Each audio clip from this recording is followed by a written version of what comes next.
बिल्कुल बिल्कुल पूजा, और हो भी क्यों ना, सिक्योरिटी दी ही इसीलिए जाती है कि हमारे पास वो आंखें हैं जो आपको उस घेरे में लेकर के चल रही हैं, वो आंखों की निगरानी में आप चल रहे हैं। लेकिन उन आंखों की निगरानी के आगे ही किसी की जान जा रही है, तो वाकई सवाल तो है कि 17 लोग आखिर कर क्या रहे थे और किस लिहाज से सिक्योरिटी मेंटेन की गई थी, और इतनी बड़ी चूक हुई तो हुई कैसे। यही वजह है कि वो 17 पुलिसकर्मी भी डिटेन किए गए हैं। ना सिर्फ उनकी नौकरी पे बात आ रही है, बल्कि उनको पकड़ करके रखा गया, उनको पूछा जा रहा है, उनसे सवाल जवाब किया जाएगा, क्योंकि बहुत अहम कड़ी है वो। आखिरकार ऐसा कैसे हुआ? पहली नज़र में तो आम जनता के लिहाज से देखे जाएं, एक सामान्य इंसान के जहन में यही आएगा कि क्या इन्हें पता था, और पता था तो नहीं। ये तमाम चीज़ें हैं जो अब जनमानस में आएंगी। तो इसीलिए इन पुलिसकर्मी को लिया गया है हिरासत में, इनको डिटेन किया गया है, इनको अपने पास रखी है पुलिस। इनको सस्पेंड करने से ही नहीं, इनके जरिए ये पता लगाने की कोशिश की जाएगी कि क्या ये और एंगल तो नहीं है इस पूरे घटनाक्रम को लेकर।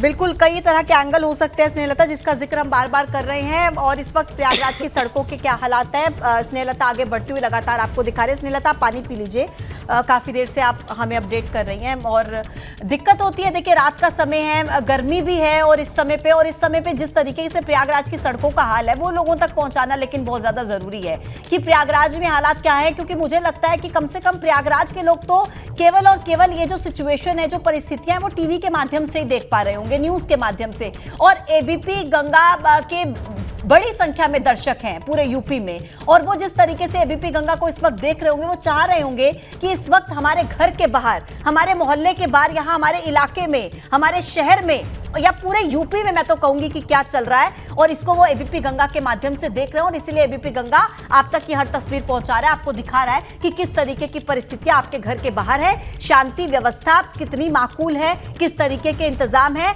आप लोगों के घर से बाहर निकलने पर। फिलहाल तो देखिए यही कहा गया है, क्योंकि धारा 144 लागू है, इंटरनेट सेवा नहीं चल रही है, तो लोग टीवी के माध्यम से पुख्ता जानकारी जो है वो केवल और केवल टेलीविजन के माध्यम से ही लोग देख सकते हैं, समझ सकते हैं कि क्या हालात उनके इलाके में फिलहाल बने हुए हैं। एक बार फिर से ये तस्वीरें, ये वीडियो हम अपने दर्शकों को दिखा देते हैं, जो दर्शक हमारे साथ बिल्कुल अभी जुड़े हैं। देखिए किस तरीके से अतीक और अशरफ को गोली मारी गई। ये उसी समय का फुटेज है जो हमारे पास आया था, हमने सबसे पहले आपको दिखाया था। मीडिया कर्मियों का यहाँ पर जमावड़ा था और लोग बात करने की कोशिश कर रहे थे अतीक से, लेकिन जिस तरीके से इस घटना को अंजाम दिया जाता है, वहां पहले सिर पर देखिए गोली दागी जाती है बेहद करीब से, और उसके बाद 10 से 12 राउंड की फायरिंग की जाती है। यानी कि ये पुख्ता कर लिया जाता है कि कम से कम इतनी गोलियां तो इन दोनों को मारी जाए कि इन दोनों की हत्या हो जाए। ये हमलावर इसी मूड के साथ, इसी प्लानिंग के साथ यहां पर पहुंचे थे। और स्नेहलता, गुरुवार को अतीक के बेटे की हत्या, शनिवार को सुबह अंतिम संस्कार होता है,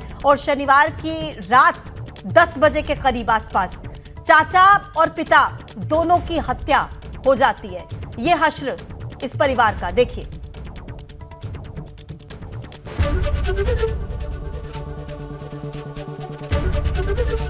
एबीपी गंगा, खबर आपकी, जुबान आपकी।